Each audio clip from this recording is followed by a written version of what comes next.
누구네는 재개발한다는데 우리도 재개발하는 거야? 아닐 수도 있거든요. 주민분들은 재개발을 해야 된다고 생각을 해요. 사전 조사라는 거를 했었어야 됐어요. 정비계획 수립하고 심의도 하고 정비구역까지 지정하는데 통상적으로 라는 시간이 걸립니다. 오늘의 목차는 우리 동네 개발하고 싶은데 뭐가 맞을까요? 라는 거부터 시작을 해서 정비사업, 그 전에 아카데미에서 많이 들으셨던 정비사업을 다시 한번 정리를 한번 해드리고요. 그 다음에 역세권에서도 재개발 관련된 비슷한 유형의 사업들이 많이 벌어지고 있습니다. 그거는 뭐가 다른지, 근데 이 자료를 제가 어디서 출처를 보고 했는지에 대한 거를 댁에 돌아가시더라도 아니면은 뭐 우리 동네가 재개발되거나 어떤 사업들이 진행되실 때 관련 자료를 어디서 찾아보실 수 있는지 이런 것들에 대한 사이트 정보를 좀 드리도록 하겠습니다. 자, 우리 동네 개발하고 싶은데 사업을 뭘로 해야 될까요? 그럼 보시면 여기도 아래에 쭉 제가 써놨습니다. 오늘 설명드리는 사업 유형들인데요. 재개발도 있고 재건축도 있고 어디는 가로주택도 하고 어디는 모아타운도 하고 어디건 역세권 사업도 있다고 그러고 뭐 되게 많습니다. 사업이.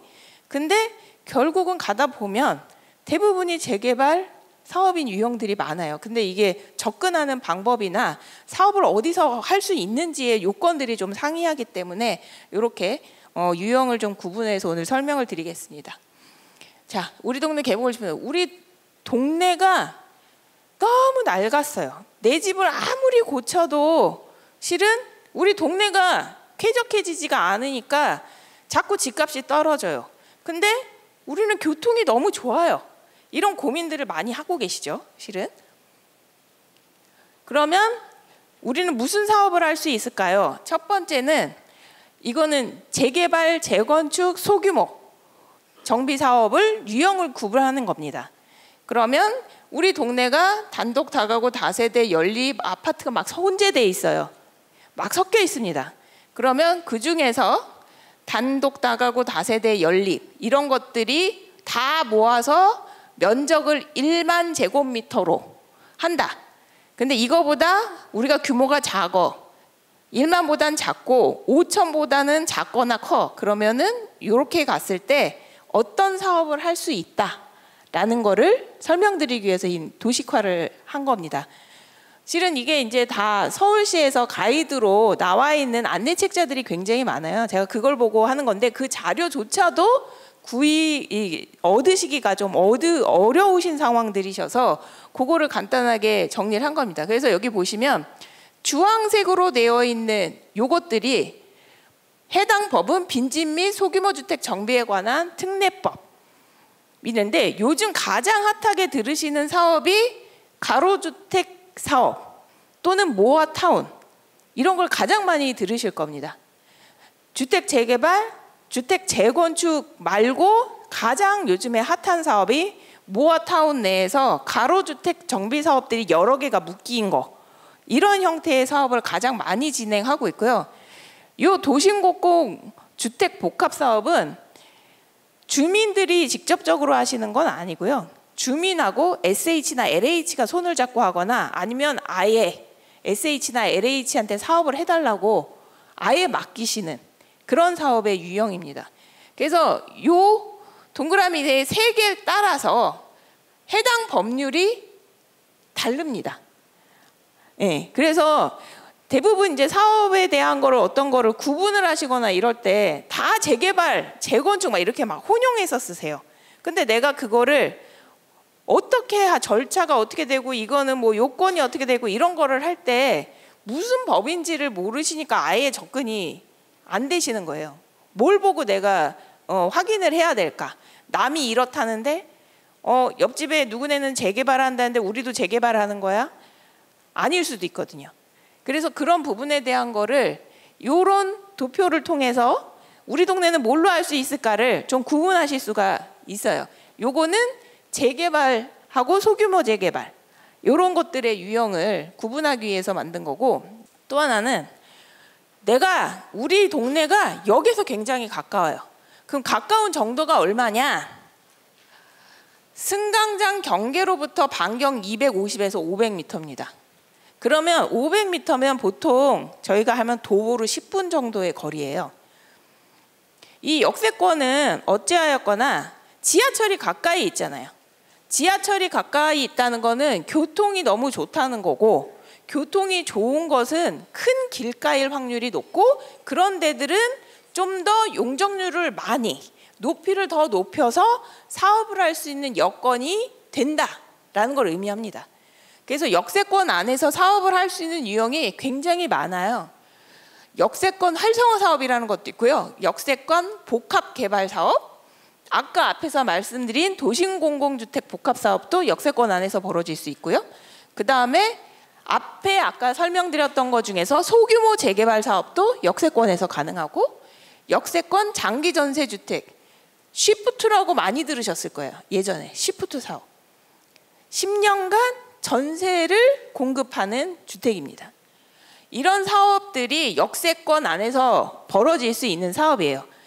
근데 이 역세권 사업도 이러한 사업을, 역세권에 관련된 이런 사업을 할 때 요건은 거리가 이 정도 안에 들어와야 되지만, 계획을 저희 재개발 재건축할 때 정비계획이라는 걸 수립하는 거 교육을 했는데 까먹으셨을지, 건폐율, 용적률, 높이, 아파트를 어느 정도 지을 건지 이런 것들에 대한 내용들을 수립하는, 가이드처럼 이렇게 수립하는 그런 정비계획을 수립하는 거하고 마찬가지로, 계획을 수립할 때는 요 각 개발계획을 수립하는 지침이 서울시에서 있습니다. 예, 그 지침을 보고 정비계획 수립하듯이 계획을 수립을 하고, 인허가를 받는 거는 건축법이나 주택법이나 우리 말하는 재개발 재건축 해당하는 도시 및 주거환경 정비법이나 빈집 소규모 이런 법에 따라서 사업을 진행을 하고 허가를 받게 됩니다. 그래서 이거를 이제 구분을, 혼용을 하시는 경우들이 있어서, 내가 역세권 안에 있는데 재개발을 한다고 하고 이게 무슨 소리지 막 이렇게 헷갈려 하시는 건데, 이게 결국은 역세권 안에서 계획을 어떻게 수립을 하고 그 다음에 사업을 무슨 법으로 진행하느냐, 이거에 따라서 이제 달라지는 게 역세권 사업입니다. 그래서 역세권 사업 하는데, 실은 역세권 사업이 뒤에 명칭들이 다 제각각으로 돼 있기 때문에 이걸 좀 명확하게 구분을 하실 수 있어야 돼요. 그래서 그거에 대한 가이드를 제가 요약표로 지금 배포해드린 자료가 그겁니다. 그러면 앞단에 재개발 재건축 같은 정비 사업은 어떤 종류가 있냐? 자, 정비 사업에는 크게 아까 말씀드렸지만 재개발, 재건축, 그 다음에 이거는 이제 법이 다르긴 하지만 도심 공공주택 복합 사업, 요것도 형태는 재개발 절차하고 비슷하게 진행이 됩니다. 그래서 요거는 노후한 단독 다세대 밀집, 연립도 다 들어가 있는 거고요. 이거는 공동주택 단지를 하는 거. 이거는 역 주변에 재개발하고 약간 비슷한 형태를 갖고 있는 동네를 공공이 직접 사업하는 거. 그러면 동네는 당연히 건물들은 노후했고 도로의 기반 시설이 불량하다. 일단 도로가 넓었다, 좁았다, 그 다음에 아예 차가 진입도 못하는 달동네 이런 데들이 대상이 될 수 있고요. 그 다음에 면적은 재개발할 때는 1만 제곱미터 이상이 돼야 된다. 그러면 1만이니까 저희가 평으로 환산하면 약 3,000평 이상 정도가 되겠죠. 그 다음에 재건축 사업, 낡고 오래된 아파트나 연립주택 이런 데들을 개발하는 거다. 대신 조건이 기존의 도로 같은 것들이 기반시설이 비교적 양호하고 면적은 1만 제곱미터 3,000평 이상이면서 200세대 이상이어야 된다. 요 오래된 아파트나 연립주택이. 그리고 도심공공주택은 역세권 반경 350m 지역 또는 노후불량 밀집지역, 이런 재개발 지역처럼 이런 지역이 5천 미만이고 또는 중공업 지역. 이 중공업 지역은 아마 양천에서는 그렇게 조금 접하시기가 어려운데, 그냥 딱 생각하시면 영등포에 가시면 예전에 물레동에 공장 되게 많았잖아요. 그리고 구로 이런데 공장단지, 거기가 저희가 댁에 가서 내 집에 토지 이용 계획 확인원이라는 걸 떼어보시면 거기에 용도 지역이라고 해서 찍히는 게 대부분 2종 7층이야, 2종 3종 이런 식으로 찍혀 있습니다. 일반 주거 지역으로. 근데 그런 데들은 거기에 준공업 지역이라고 찍혀 있어요. 그러면 준공업 지역이 의미하는 건 주택이나 이런 걸 원래 건립할 수 없어요. 왜? 거기 공장 지으라고 있는 땅이거든요. 근데 요즘은 물레동도 지금 많이 변했잖아요. 거기 주상복합 많이 들어갔어요. 이런 사업을 통해서 진행이 되고 있는 겁니다. 예.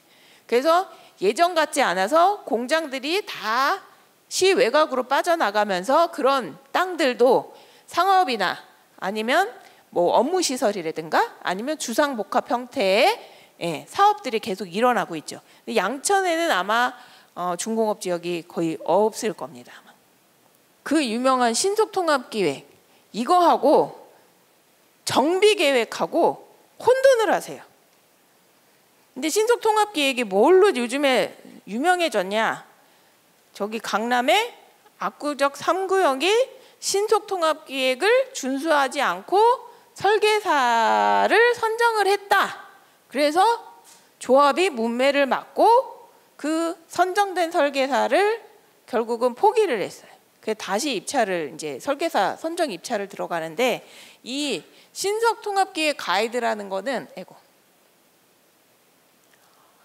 일단은 핵심은 신속통합, 신속하게 그 다음에 모두 모여서 기획을 한다는 거예요. 사업을. 그러면 정비계획이라는 거를 수립하기 전에 시청, 구청, 주민분들하고 같이 모여서 계획을 같이 잡는 거예요. 그럼 이거 왜 중요한데? 이게 왜 빨라지고 왜 중요한데? 예전에는 사전 타당성 조사라는 걸 했어요. 여기 재개발해도 됩니까? 안 됩니까?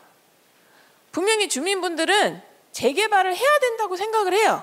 동네도 너무 지저분해졌고 동네가 지저분해지고 내 집도 낡으니까 집값이 계속 떨어져요.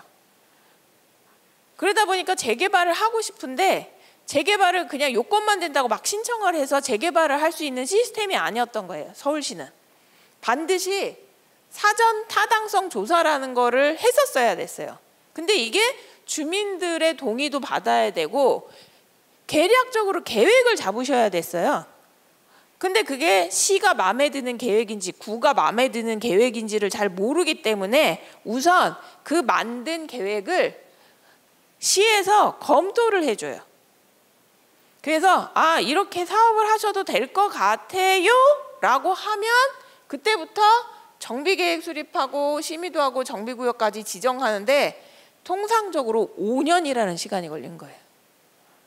너무 오래 걸리죠. 강산이 10년에 한번 바뀌는데 그중에 반을 날리는 거예요. 이 이 재개발을 하는 이 스타트만 하는데 5년이라는 시간을 벌여요. 그래서 근데 여기서 왜 5년씩이나 걸리냐면 아까 주민분들이 대충 만드는 다음에 구하고 시하고 이렇게 얘기를 나누신다고 말씀을 드렸잖아요. 그걸 하려면 단방에 내가 계획을 딱 만들고 주민 동의를 받아서 딱 갖다 냈어요. 그러면 그걸 한 방에 구해서 검토하고 그걸 시에 보내줘서 시에서 한 번에 검토해서 답진을 빨리 주냐? 그게 아닌 거예요. 내가 만들어서 구에 가면 구에서 실갱이를 막 합니다. 이건 아니고 저건 맞고 뭐가 아닌 것 같고 막 이래요. 그럼 그걸 또 막 보완을 해서 고쳐요. 시에 또 가요.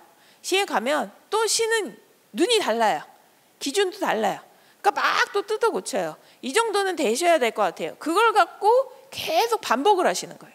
그러니까 이거 하는 것만 해도 나 재개발 할 수 있어요? 없어요? 검증하는 시간만 해도 꽤 지나가요. 그러고 나서 대충 요 정도 안에서 사업을 하시면 될 거예요. 그래서 정비계획을 수립을 하면 시간도 지나고 지침도 바뀌고 또 주택의 트렌드도 바뀌고 또 정비계획이 또 바뀌어요. 주민분들이 이거를 기준으로 이렇게 하면 좋은데 그걸 해서 만들어 가는데 또 뭐가 자꾸 바뀌어요. 그러면 여기서 또 하세월, 심의 가는데 또 하세월 이렇게 걸리는 거예요. 계속 왔다 갔다 하는 시간이 엄청 많이 걸려요. 그러니까 다 모여서 한꺼번에 우리 몇 번 회의해가지고 결정하자. 그렇게 해서 다 같이 모여서 회의를 하면서 빠른 시간 안에 정리를 해나가는 거예요. 거기에 시에서 시의 방향을 재개발할 때 트렌드가 좀 있거든요. 뭐 어쩔 때는 임대 아파트를 많이 확보를 해라, 어쩔 때는 공원을 많이 확보해라, 어쩔 때는 도로를 널찍널찍하게 내라, 어쩔 때는 뭐 육아 지원 시설들을 많이 만들어, 뭐 이런 게 있어요. 왜냐하면 시장님이 선출이 되시잖아요. 그러면 시장님의 정책적 목표에 따라서 좀 달라지는 게 있어요. 그렇기 때문에 그런 내용들을 한꺼번에 정리할 수 있는 이 세 개의 그룹이 모여서 그 위에 전문가를 한 명 꽂아줍니다. 시에서. 그분들하고 모여서 같이 회의를 해서 계략적으로 우리 정비계의 큰 틀은 이렇게 정하자. 사업의 큰 틀을. 이렇게 이제 정리를 해주세요. 그래서 요거를 신속통합기획으로 5년 걸리던 걸 2년 만에 한다라는 거예요. 그래서 요 앞단에 했던 사전 타당성준하고 실갱이했던 걸 그 신속통합기획이라는 거를 넣어서 그거를 바짝 조여서 한데 모여서 회의를 해서 정리를 하고 정비계획 수립해서 심의하고 요거를 그래서 한꺼번에 정리를 할 수 있다. 그러면 신속통합기획 후보지 신청하고 후보지가 선정되면 서울시하고 같이 모여서 그 소위 MP님이라고 하시는 분하고 같이 통합계획을 수립을 한 다음에 정비계획 수립으로 넘어갑니다. 그래서 신속통합기획이라는 거는 정비계획을 수립하기 전에 큰 틀을 정하는 거다. 그래서 이미 큰 틀을 정해놨기 때문에 그 큰 틀대로 정비계획을 수립을 해야 되는 거예요. 그거를 준수를 안 하니까 압구정 3구역이 이슈가 됐던 겁니다. 그래서 신속통합기획은 이게 법에서 딱 하라고 되어 있는 절차는 아니지만 서울시에서는 이런 목적을 갖고 추진하고 있는 거여서 이거를 준수를 하셔야 된다. 요게 최근 이슈입니다. 자, 앞단에 했던 게 저희가 일반적으로 생각하는 재개발 재건축이었어요. 이거는 도시 및 주거환경 정비법에서 나오는 사업들입니다. 법이 달라요. 이거는 소규모 주택 정비라고 빈집 및 소규모 주택 정비 사업법, 이 법에 있는 사업들이에요. 그래서 그 법에서 다뤄지는 사업의 규모라든가 요건이라든가도 다르지만 절차도 다릅니다. 이게 어찌됐거나 넓은 게 아니라 그거보다 상대적으로 적게 적은 면적을 갖고 사업을 하는 거다 보니까 야, 재개발하듯이 막 앞에 정비계획 2년 수립하고 뭐 사업시행하고 관리처분하고 막 이게 너무 복잡하니까 야, 이렇게 조금 소규모 사업들은 좀 간단하게 해주자. 그 예전에는 이 법이 이렇게 따로 있지 않았고 저희 앞에 재개발 재건축 관련된 도시정비법 안에 이 내용이 같이 있었어요. 근데 절차를 간략화를 하다 보니까 아, 이게 같이 섞여 있으면 보시는 분들이 헷갈리는 거예요. 이거를 전체를 이렇게 순서대로 발부하는 거야. 이거를 이렇게 약식으로 할 수 있다는 거 막 이런 게 막 혼동스럽죠. 그래서 그런 관련된 소규모의 사업이 가능한 거를 별도로 법을 만들어서 절차도 간소화시키고 앞단에 재개발 재건축 사업의 경우에 서울시에 제가 본 자료에는 평균으로 하면 사업을 시작을 해서 끝나는 시점까지 대충 얼마가 걸릴 거라고 생각하세요? 얼마가 걸릴까요? 재개발하고 재건축 막 이렇게 한다 그러면 큰 면적 단위로 하잖아요. 15년, 7년, 또 20년. 네, 생각하시는 것처럼 깁니다. 약 평균으로 18년이라고 지금 제가 자료에서 봤어요. 그러면 강산이 거의 2번. 이게 평균 18년이니까 누구는 더 오래 걸리고 누구는 더 짧게 걸렸을 수도 있을 거예요. 근데 그만큼 절차도 되게 복잡하고 물론 사업 규모가 크니까 주민들이 워낙 많으시니 그거를 다 동의를 받는 것도 좀 어렵기는 하죠. 그래도 18년이면 너무 길죠. 근데 그거보다 작은 규모를 하는데 18년을 해라? 그건 좀 아닌 것 같고, 그래서 통상적으로 소규모 주택 사업에 같은 경우에는 최초로 가로주택 정비 사업을 천호동에서 했었어요. 거기서 한 게 처음 시작해서 입주할 때까지 4년. 그러니까 동네에 어떤 길이 있잖아요. 그 길 한 블럭 안에 있는 거를 조그맣게 공동주택 막 이렇게 모여 있고 단독주택도 이렇게 모여 있는 거를 아파트 2동짜리 정도로 지었는데 그건 4년 만에 입주를 하는.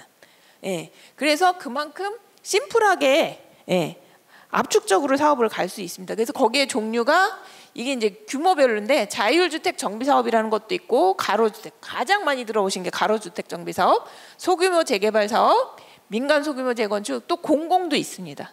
예.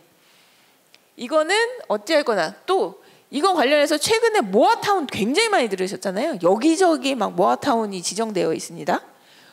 요거는 정식 명칭은 소규모 주택 정비 관리 지역이라고 하는 거를 서울에서 브랜드를 붙인 거예요. 모아타운이라고. 뭘 모아?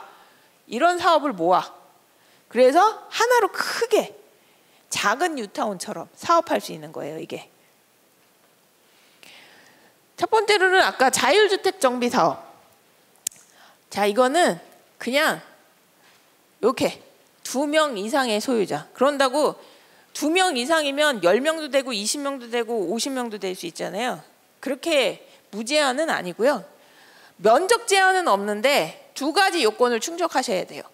주택수가 단독주택만 모여있다 그러면 18호 18채.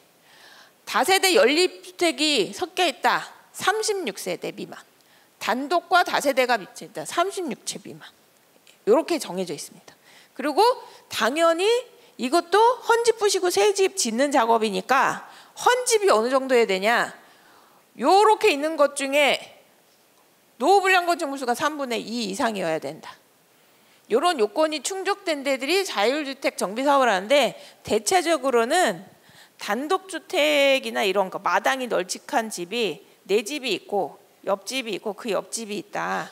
근데 여기가 그냥 내가 단독주택 땅은 넓은데 거기에 단독으로 건물을 짓자니 별로 이게 돈이 안 될 것 같아요. 그럼 옆집하고 같이 연대를 해서 우리 조그맣게 아파트를 접어놓는 거 어때? 이런 식으로. 그렇게 하는 게 자율주택 정비사업입니다. 근데 이거는 그렇게 흔하지는 않아요. 왜냐하면 이왕이면 내가 아파트 단지 좀 큰 데 사시는 걸 선호하시기 때문에 자율주택은 정말 어디 좀 이렇게 진짜 도로 여건도 별로고 근데 내 땅은 너무 좋고 그런다고 여기 아파트를 짓기도 뭐하고 이런 땅들, 그런 땅들이 3, 4, 5 모여서 이렇게 사업을 하시는 거라서 이렇게 흔하지는 않습니다. 제일 핫한 가로주택 정비 사업입니다. 이거는 요건이 정해져 있어요. 일단 이렇게 도로로 둘러싸여져 있어야 됩니다. 예. 가로구역이라 해서 이 가로가 이제 도로잖아요. 도로가 저희가 알고 있는 그냥 일반적으로 이제 내가 지나다닐 수 있고 차가 지나다니면 이제 도로라고 생각하시는데 그게 법에서 다 정해져 있는 도로예요. 도시계획 도로라고 지정돼 있는 데가 있고 건축법에서 또 도로를 일부 지정을 해놓는 게 있어요. 그래서 요런 도로, 이 요건에 따른 도로가 일단 이 폭이 6m 이상은 돼야 된다. 그리고 이렇게 둘러싸여져 있어야 되고 여기를 가로지르는 도로가 있으면 안 된다. 결국은 이렇게 도로로 쓰여 있는 하나의 블록에서만 가로주택 정비 사업이 가능하다. 그럼 면적은 1만 제곱미터. 1만이니까 만이잖아요. 그러면 3,000평 미만. 이거 적지 않은 면적이에요. 그리고 기존 주택수, 단독주택은 10호 이상, 다세대 연립 20채, 단독 다세대 30채 이상. 그 다음에 노후불량 건축물 수는 전체 건축물의 3분의 2 이상. 그래서 이렇게 뭉쳐있는 걸 이렇게. 근데 실제로는 이렇게 막 크게 묶어서도 사업을 해요. 그리고 도로를 없애기도 합니다. 이게 이제 모아타운 같은 경우가 그렇게 성립이 되는 거죠. 그 다음에 소규모 재개발. 아까 소규모 재개발 처음에도 나오고 그 다음에도 역세권 할 때도 나왔었잖아요. 요게 역세권 또는 준공업지역. 역세권이라고 해서 지하철, 철도, 역사, 승강장 경계로부터 반경 350m 이내라고 되어 있습니다. 지하철 역을 저희가 보통 인식을 할 때 뭘로 인식을 하세요? 출입구. 지하철 내려가는 출입구로 인식을 하시는데, 여기서 말하는 거는 승강장은 저희가 출입구를 타고 내려갔어요. 그럼 거기에 티켓도 팔고 그 아래 내려가면 철도가 이렇게 있잖아요. 그거 아래에 있는 시설, 거기 네모나게 돼 있잖아요. 대부분 안에 들어가시면 플랫폼 있는 데가 아래에 있고, 위에 다시 올라오면은 화장실도 있지만 여기라고 하면 표 파는 데도 있고 개찰구도 있고, 거기를 네모 반듯하게 돼 있거든요. 그거를 넓게 그리면 그 승강장으로부터예요. 아래 출입구 반경이 아니라, 출입구는 이미 이렇게 올라와 있기 때문에 그 반경에서 벗어날 수도 있습니다. 그래서 철도 승강장, 그 다음에 면적은 5,000제곱미터 미만이어야 되고, 노후불량 건축물 수는 3분의 2 이상. 그래서 이렇게 되어 있던 승강장이 가까이 있으면서 이렇게 있었다 그러면 그거를 이런 식으로 받고 있어요. 대부분 역세권에 있는 경우에는 일반 아파트 형식은 아니에요. 대부분 저층에 1층, 2층, 3층 요 정도까지는 상가들이 대부분 있어요. 거기서 대부분 주상복합 건물인 경우가 대다수입니다. 소규모 재건축 사업. 앞단에 있었던 게 그냥 공동주택을 갖고 묶어서 하는 주택 재건축이었다면, 여기는 규모가 작아서 소규모라고 붙어 있어요. 그럼 소규모가 면적이 1만 미만, 아까 이상, 여기는 미만. 그 다음에 아까 200세대 이상이었거든요. 기존 주택이. 지금은 200세대 미만. 이렇게 돼 있으면 어쨌거나 이거를 새 아파트로 지을 수가 있다. 근데 아까 이런 거 할 때 절차들을 좀 간소화시켜 준다고 했잖아요. 그러니까 얘는 노후불량을 건축물 관리대장상의 준공연월일만 따지면 되고 안전진단 절차가 없어요. 그래서 앞단의 절차가 하나 빠지는 겁니다. 소규모 주택 정비 사업. 여기서 이제 공공이 하는 경우에 민간도 있고 공공도 있는데 요런 기준들이 있어요. 아까 앞단에 소규모 재건축이 민간이 하는 거면 이거는 이제 공공에서 한다고 하는 건데, 이것도 마찬가지로 공공에서 하면서 주민들한테 이익을 좀 보장을 해줘야 되고 하다 보니까 이익을 보장받기 위해서는 용적률을 대폭 민간이 그냥 조합 설립해서 하는 것보다는 더 많이 준다. 예, 많이 줄 수 있는 거고, 구역 요건이라는 게 일단 주택법이면 일반적인 아파트나 연립 이런 걸 말해요. 그런 것들로 인한 주택 단지여야 되고, 그 다음에 허가받은 아파트나 연립, 면적은 1만, 200세대 미만. 이거 똑같아요. 똑같은데 단지 공공이 하냐 민간이 하냐, 그 차이. 자, 그 다음에 모아타운입니다. 모아타운. 아까 앞단에서 설명드릴 때 자율주택, 가로주택, 소규모 재건축, 소규모 재개발 이런 게 몽창 모아놓으면 모아타운이라고 했잖아요. 원래대로면 모아타운 관리지역을 이렇게 지정하고, 여기는 자율주택, 여기는 뭐 소규모 재개발, 여기는 가로주택, 뭐 이런 식으로 이제 계획을 짜야 되는데, 현실파는 이미 가로주택을 하려고 주민분들이 막 모였어요. 그래서 여기도 가로주택, 여기도 가로주택, 막 이런 거를 요즘은 모아가지고 나머지 땅들을 어떻게 할지 이렇게 해서 역으로 관리계획을 수립하는 경우도 많이 있습니다. 지금. 어쨌거나 모아타운이라는 거는 정식 명칭은 소규모 주택정비 관리지역. 이게 다 소규모 사업들이니까요. 이렇게 하고 동네에 신속한 주택 공급. 아까 말씀드렸지만 일반 재개발 재건축할 때 막 10몇 년씩 걸렸던 거, 이거 하면 각자 규모가 작으니까 사업 기간이 막 줄어든다고 말씀드려요. 어떤 거는 4년 만에 하는 것도 있고, 제가 듣기로도 막 6년, 7년 이렇게 가는 사업은 들어보지 못했어요.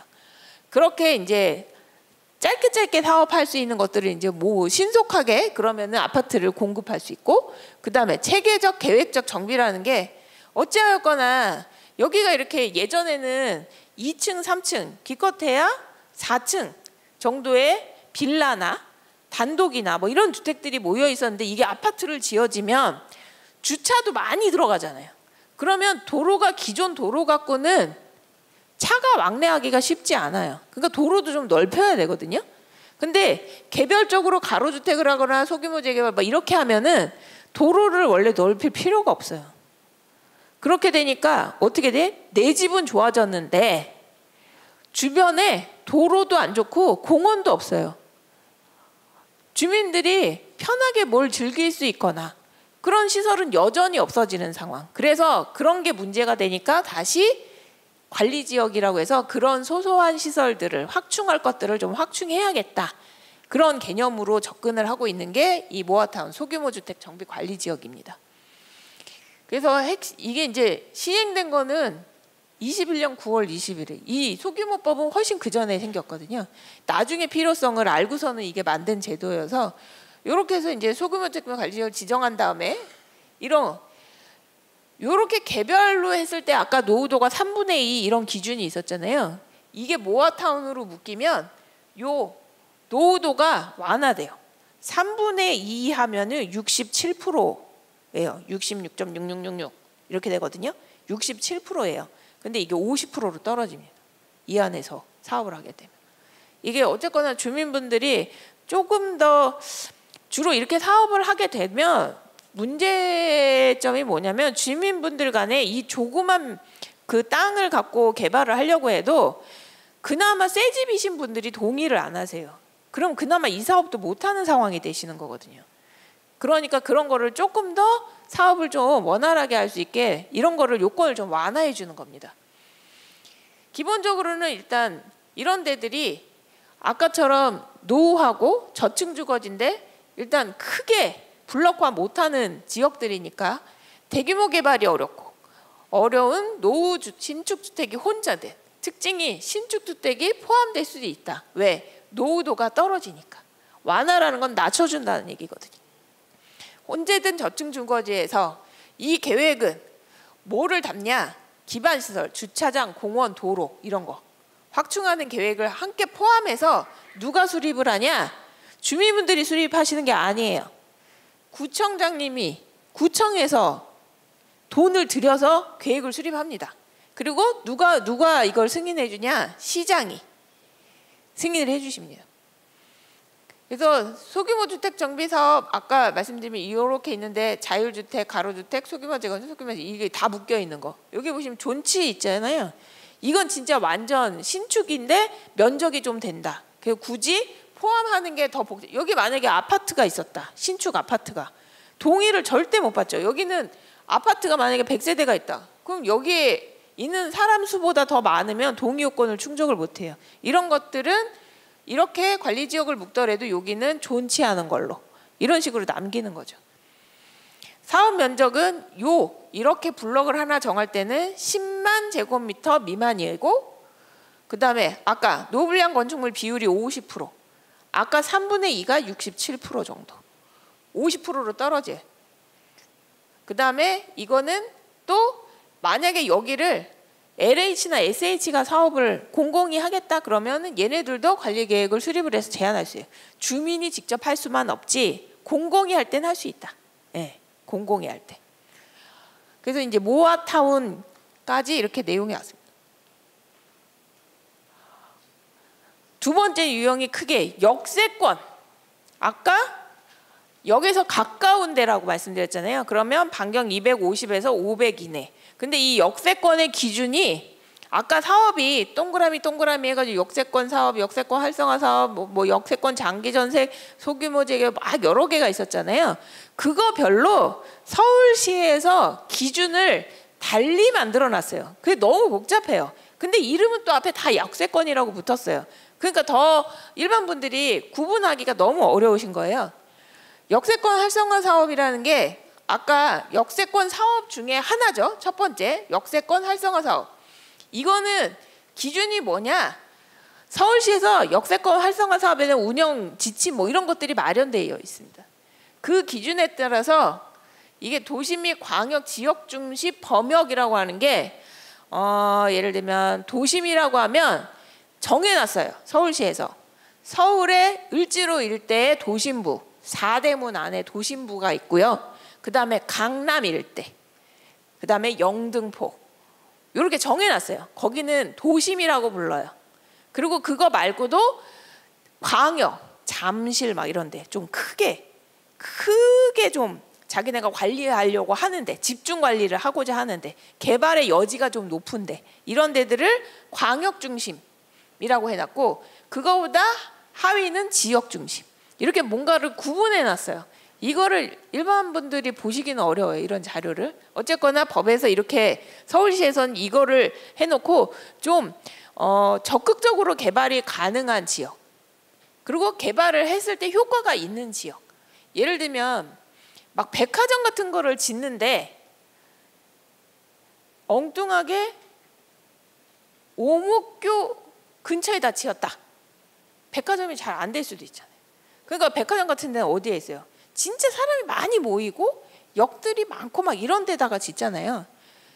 그런 것처럼 개발을 할 때 좀 더 크게 했을 때 효과를 볼 수 있는데, 적정 규모로 했을 때 효과를 볼 수 있을 때, 이런 것들에 대한 구분을 해놓고 그 각 지역, 관리하는 지역 내에서 더블 역세권이냐 아니면 단일역이 있느냐, 이거에 따라서 역세권 활성화 사업은 이렇게 구분을 해놨습니다. 요 범위 안에 있거나, 이게 이제 정해져 있어요, 서울시에서. 그 다음에 2개 이상이 교체하는 환승역, 승강장 경계로부터, 아까는 반경이라고 표시했는데 여긴 직각입니다. 직각. 요 모퉁이에서 350, 250 이렇게 재면 이렇게 테두리가 생기죠. 요 범위 안에 들어와야 되는 거예요. 반경이라 하면 동그랗게 원 형태로 이렇게 그리는데, 요거는 이렇게 직각 형태로 요 범위 안에 들어와야 돼요. 그리고 요거보다 위계가 낮은 지구 중심이나 비중심지 범역 내 환승역이 아닌 일반역, 승강장은 더 가까워야 되고, 결국 요게 말하는 거는 사람이 많이 모일 수 있는 거, 그런 지역. 그 다음에 대로변일 확률이 높고, 그런 데는 이미 도로도 넓고 교통 인프라가 좋으니까 여기는 좀 고밀로 용적률을 좀 높게, 높이도 더 높게, 딴 데보다 이렇게 높이 하면 여기는 더 효율적일 수 있어. 이런 거죠, 개념이. 그래서 기존의 용도 지역은 2종 일반 주거 지역인데 7층 이하라고 표시되어 있는 데도 있고 안 돼 있는 데도 있어요. 2종 일반 주거 지역이나 3종이나 준주거나 근린상업, 일반상업. 지금 현재 토지이용 계획안을 떴을 때 이런 용도 지역으로 구분이 돼 있고, 면적은 1,500제곱미터. 아까는 기준이 막 1만 이게 엄청 컸어요. 이건 역세권이어서 저희 보통 지하철역 근방에는 땅값이 비싸죠. 그러니까 여기는 사업을 하기가 쉽지가 않아요. 근데 교통 인프라는 너무 좋죠. 그러니까 작은 토지에는 그만큼 효율을 높일 수 있게 작은 토지에다가 밀도를 확 높여줘요. 요 용도 지역을 상향합니다. 2종이면 3종 준주거, 막 일반 상업 이런 식으로 막 올려줘요. 이런 2종이 준주거까지 갈 수도 있고요. 준주거가 근린상업까지 갈 수도 있고, 일반 상업도 갈 수 있고. 이렇게 하면 뭐가 달라지냐? 용적률이 막 높아지고, 도로가 옆에 넓게 있으면 건물을 높이 올릴 수가 있어요. 예, 그런 식으로 해서 요 면적은 1,500에서 10,000 이하. 근데 요거를 요 면적에 뭔가 가이드에 맞지 않는다 그러면, 근데 개발을 해도 효과적일 것 같다 그러면 위원회에서 심의를 거쳐서 인정하면 그 예외의 면적도 가능하다. 근데 대부분은 이거는 넘어야 되고 이거를 좀 더 넘어갈 때, 그럴 경우에 위원회에서 이제 심의를 해서 좀 더 넓게 해줄 수 있는 그런 예외의 케이스들이 있습니다. 그 다음에 요런 지역들은 안 된다, 사업이. 그리고 아까 말씀드렸지만 이런 게 용도 지역을 높여준대요. 그러면 뭐가 좋아지냐? 아까 용적률도 높아지고 높이도 더 높게 지을 수 있고. 그러면 이걸 거저해주냐? 시에서 아닙니다. 반드시 기부 체납이라는 걸 해요. 그러니까 그걸 통합적인 용어로는 공공기여라고 하는데, 어쨌거나 내가 여기에 땅이 적으니까 땅으로 또 띄어서 뭘 해주기는 좀 그래요. 그러면 건물 안에 구청이나 시청에서 쓸 수 있는 시설들을 만들어주는 거예요. 뭐 지상 1, 2층에다가 뭐 보육 어린이집 뭐 이런 거를 설치한다든지, 아니면 복지 시설을 진다든지, 뭐 이런 시설들을 공공이 같이 쓸 수 있는 시설을 건축물 안에 같이 건립해주는 이런 걸로 공공기여를 합니다. 그래서 요 용도지역 기존에서 상향되는 높여주는 용도지역에 대해서는 어느 정도로 높여주느냐에 따라서 요 기부 체납되는 공공기여율이 달라집니다. 이게 이제 어쨌거나 이제 역세권에서 대부분 이제 내가 수익을 좀 많이 창출하는 게 대부분은 주상복합의 아파트를 많이 건립을 하시려다 보니까, 아파트를 짓게 되면 당연히 부속적으로 시에서 요구하는 건 임대 아파트가 세트로 따라온다고 보시면 돼요. 그러니까 저층에다가 무슨 복지시설을 기부 체납할 수 있지만 내가 주상복합으로 아파트를 같이 짓는다 그러면 대부분이 임대 아파트는 자동으로 기부 체납을 해야 된다. 예. 그리고 요거는 계획을 어떻게 수행해, 정비 계획처럼 뭐를 어떻게 계획을, 큰 틀의 계획을, 용적률 얼마하고 공공기여는 무슨 시설로 할 거고, 높이는 얼마를 질 거고, 건폐율은 얼마를 할 거고, 뭐 이런 것들 큰 가이드를 세우는 기준이 요 지침 안에서 나오면, 인허가 같은 거, 절차 이런 건 어떻게 하느냐, 요 해당 건축법, 주택법 또는 도시정비법에 있는 절차와 동의 요건 이런 것들을 준수해라. 그러니까 인허가는 요런 걸로 받고, 계획은 서울시의 역세권 활성화 사업 지침이라는 게 있는데 그 지침에 맞춰서 설계를 하라. 이렇게 구분이 되어 있는 거예요. 그러면 이제 하다 보면은 나중에 가면 역세권 활성화 사업인데 나중에 가면 정비 사업으로 되어 있어요. 그러니까 그 얘기는 이거는 설계를 하는 어떤 가이드가 이거 이름인 거고, 요거는 인허가를 진행하는 법이 있어야 되는데 무슨 법으로 갈 거냐. 그러면 건축법에 따른 건축허가는 땅을 내가 100% 갖고 있어야 돼요. 주민들이 100% 전원 동의를 해야 되는 법입니다. 건축법은.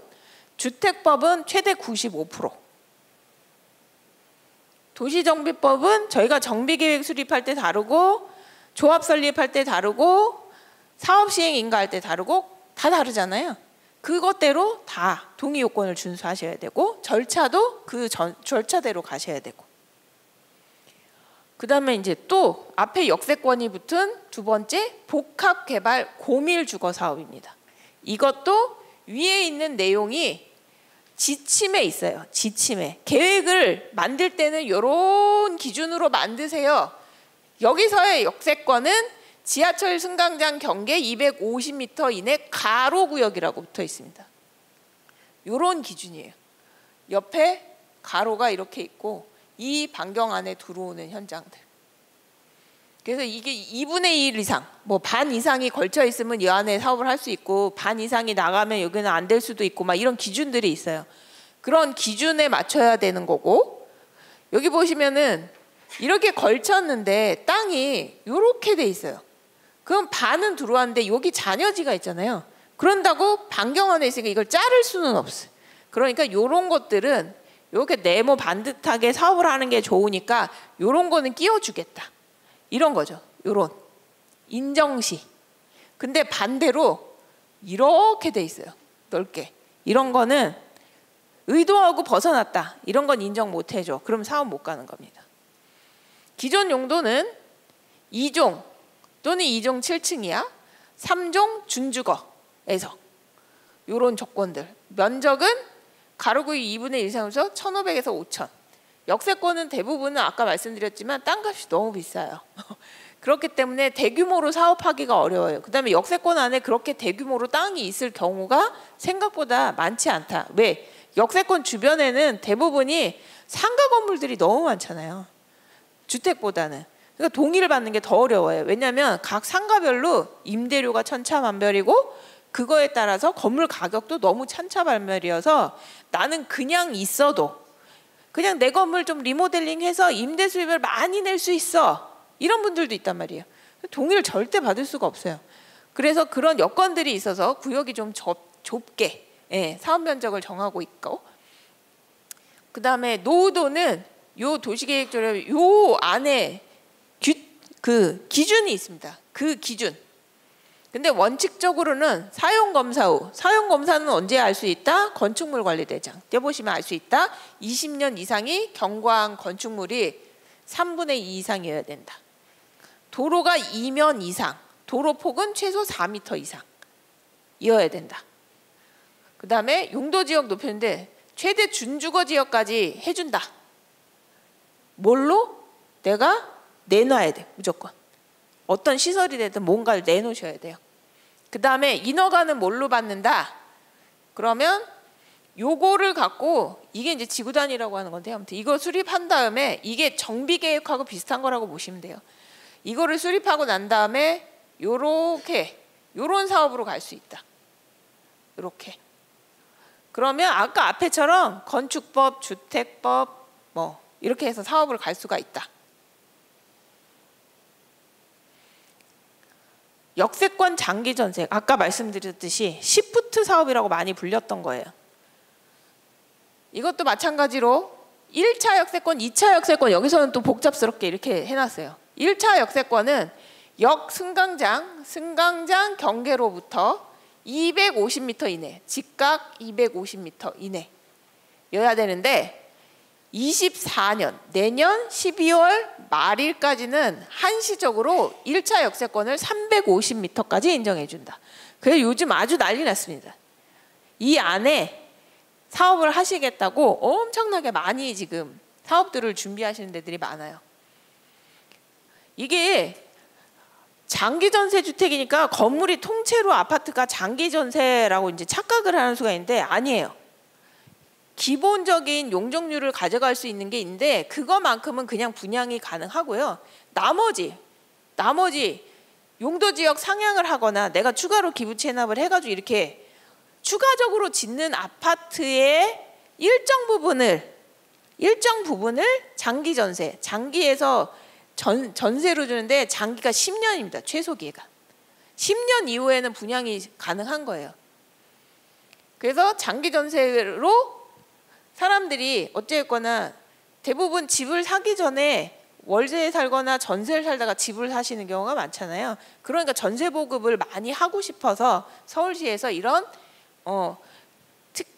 특혜 어떤 완화 조건들을 완화를 해서 이렇게 사업을 촉진시키는 겁니다. 그래야지 교통 여건이 좋은데 신혼부부들이나 내가 차를 안 쓰고 싶은 분들이 주변에 버스, 지하철 가까이 있는 데에서 내가 편하게 왔다 갔다 할 수 있는 주거를 내가 이용할 수 있는 거니까요. 그래서 이렇게 범위 내에서 용도 지역을 다시 상향을 해줍니다. 1차 역세권은 준주거까지. 2차 역세권은 대신 안 해줘. 넓게 하는 거 좋은데 2차 역세권은 기존 용도대로 가야 돼. 대신 어찌하거나 용도지역 상향할 때 준주거 여기에서 이렇게 올 때 3종에서 이렇게 올 때는 공공기여를 반드시 해야 된다. 그게 대부분 임대 아파트로 간다. 근데 임대 아파트가 뭐냐? 장기 전세를 맡는 거야. 그 다음에 이거는 인허가 어떻게 해요? 건축법에 따른 건축 허가를 받아도 되고요. 주택법에 따라서 아파트 사업계획 승인 또는 굉장히 요즘 지자체별로 머리가 아픈데 지역주택조합 사업을 합니다. 여기서 지역주택조합 사업이 뭔지 아시는 분? 없어요? 지역주택조합이라는 게 조합이니까 주민들이 같이 사업을 하시는 걸로 오해를 하실 수 있는데 그게 아닙니다. 이거는 서울시 안에서 무주택자들이 모여가지고 사업을 하시는 거예요. 그러니까 그냥 어떤 개발 사업을 하겠다는 분이 나서요. 그러고 나서 조합원을 모집을 해요. 그러고 나서 아무 지역에 가서 이런 사업을 하겠다고 깃발을 꼽는 겁니다. 여기를 대상으로 내가 땅을 사서 조합원들이, 무주택자이신 분들이 우리 조합에 가입을 해주시면 돈을 일정 부분 각출을 해서 내가 그 돈을 모아서 여기에다가, 이런 노른자 땅에다가 내가 땅을 사서 여러분의 아파트를 지어드릴게요. 이러는 게 지역주택조합 사업이에요. 그 주민들하고는 상관이 없어요. 실은 의사를 물어보고 하지 않아요. 그러니까 나는 이런 내용을 전혀 몰랐는데 불현듯 우리 동네에 지역주택조합 사무실이 만들어졌어요. 걔네들이 우리 땅을 막 산대요. 난 판다고도 안 했는데. 주민들이 아무 생각이 없었는데. 그러고 나서 싸우는 거예요. 땅도 잘 못 사고. 그래서 요즘 이게 원래는 굉장히 좋은 제도였죠. 무주택자들끼리 십시일반 돈을 모아서 우리 아파트를 건립해서 주택을 마련하자, 좋은 취지였는데 이게 조금 왜곡돼서 진행되는 게 있어서 해당 지역의 주민들하고 마찰이 굉장히 많은 사업입니다. 이 사업이 나쁘다는 건 아니고 어찌하였거나 우리 동네에 지역주택조합 사업의 어떤 얘기가 돌거나 이러면 조금 눈여겨보실 필요성이 있어요. 내가 내 의지하고 상관없이 땅을 팔아야 될 수도 있고, 내가 만약에 여기 1가구 1주택자면 여기 조합에 가입을 하셔도 되긴 합니다. 근데 내가 그게 아니야. 어쩌다 보니 내가 1가구 2주택이 됐어. 여기 못 들어가세요. 주택 다 처분하고 여기 들어가실 수 없잖아요. 그렇듯이 지역주택조합 사업은 지역 주민하고 상관이 있는 게 아니라 무주택자들이 모여서 조합을 설립해서 사업을 하겠다는 거기 때문에 굉장히 주민들하고 마찰의 소지가 높으니까 이런 것들은 좀 눈여겨보셔야 된다라는 거. 그 다음에 아까 말씀드렸지만 저희 재개발 하듯이 도시 정비형 재개발 사업을 할 수도 있습니다. 앞에서 계속 들으신 얘기는 주택 재개발을 많이 들으셨잖아요. 근데 도시 정비형 재개발 사업은 도시 및 주거환경 정비법에는 나와 있지 않아요. 이거는 서울시 조례에 있는 거예요. 예전에 이게 도시 및 주거환경 정비 한번 전면 개정이 됐었거든요. 그 이전에 도시환경 정비 사업이라고 있었어요. 그게 명칭을 바꿔가지고 시 조례에다가 담은 게 도시 정비형 재개발 사업이고, 이 사업의 유형의 특징이 상업지역이나 공업지역에서 일어나는 사업이에요. 그래서 이런 건 일반 아파트 사업은 아니고요. 을지로라든가 종로라든가 영등포 대로변이라든가 이런 데 보면 그냥 순수하게 업무 빌딩 있잖아요. 아니면 백화점을 짓는다든가 이런 데, 경방필 뭐 이런 데들, 이런 것들이 다 도시정비형 재개발 사업으로 만들어진 건물들입니다. 대부분 지어지는 형태는 뭐 역세권인 데가 굉장히 많고요. 큰 대로변, 중앙차로 있는 이런 대로변인 경우가 많고, 거기에 용도 지역이 토지이용 계획을 떠보면 준주거 이상 지역이기도 하고, 그 다음에 건물이 건립됐을 때의 외형적인 특징은 오피스 아니면 오피스텔 아니면 그 큰 대형 호텔 아니면 주상복합, 이런 것들이 대부분 건축물로 이런 방식으로 많이 진행이 됩니다. 아까 이제 앞단에서 도시 및 주거환경 정비법에 의한 재개발 재건축이 있고, 빈집 소규모 법에 의해서 소규모로 붙어 있는 재개발 재건축 사업, 이런 것들이 많았잖아요. 거기서 소규모 재개발 사업은 역세권에서 일어날 수 있습니다. 철도역 승강장 경계 반경 250m 이내인 지역 안에서 사업을 할 수 있어요. 그리고 역세권 내에 1종, 2종, 7층 이하 포함 이런 용도지역, 이런 데에서 면적은 1,500에서 5,000 미만, 노후도는 전체 건축물수의 3분의 2, 도로는 2개 이상이 있어야 되고, 이 2개의 도로는 8m 이상, 4m 이상은 돼야 된다. 그 다음에 용도지역은 기존의 용도지역에서 이렇게 상향을 해준다. 그러면 용적률이 올라가니까 그거에 반하는 것만큼 내가 공공기여를 하고 이거를 올리는 거고, 가능한 개발 사업은 아까 소규모 재개발 사업이듯이 빈집 소규모 요 법에 따라서 소규모 재개발 사업만 가능합니다. 그러니까 다 비슷비슷해요. 그래서 이 유형을 구분하는 게 쉽지가 않아요. 근데 또 이 역세권에는 용도 지역을 높이고 공공기여도 하긴 하지만 건물을 더 크게 지을 수 있는 장점 때문에 일반 주택 재개발이나 재건축이나 이런 타 사업보다는 이게 좀 더 유리한 측면이 있기 때문에 구분을 해서 검토를 해야 되는 거죠. 이런 자료를 어디 가서 찾아볼 수 있는지를 제가 명시해 놨습니다. 그 배포된 자료에도 똑같이 있습니다. 그래서 관련 법령을 보려면 어떻게 봐야 돼요? 법제처 사이트에 들어가면 우리나라의 모든 법이 있어요. 그럼 아까 보실 때 뭐 도시 및 주거환경 정비법, 빈집 및 소규모 주택 정비 사업에 관한 특례법, 건축법, 주택법 뭐 여러 가지 있었잖아요. 아까 장기전세 주택은 민간 임대주택 무슨 특별법 뭐 이런 식으로 또 있습니다. 그럼 모든 법을 다 볼 수 있는 게 법제처 사이트고요. 그다음에 요거는 이건 우리나라의 모든 법이면 이건 서울시의 조례를 모두 확인할 수 있는 사이트입니다. 서울시 법무행정 서비스. 그다음에 서울시의 주택 분야. 저희 지금 막 설명드린 이런 자료들 같은 거를 어디 가면 볼 수 있냐면 여기 사이트에 들어가셔서 요 사이트를 가려면 서울시청의 사이트를 들어갑니다. 거기 상단 메뉴에 분야별 정보가 있고 거기에 가면 주택을 클릭하면 요 사이트를 들어가실 수가 있어요. 예전에는 요렇게만 알려드렸는데 못 찾으세요.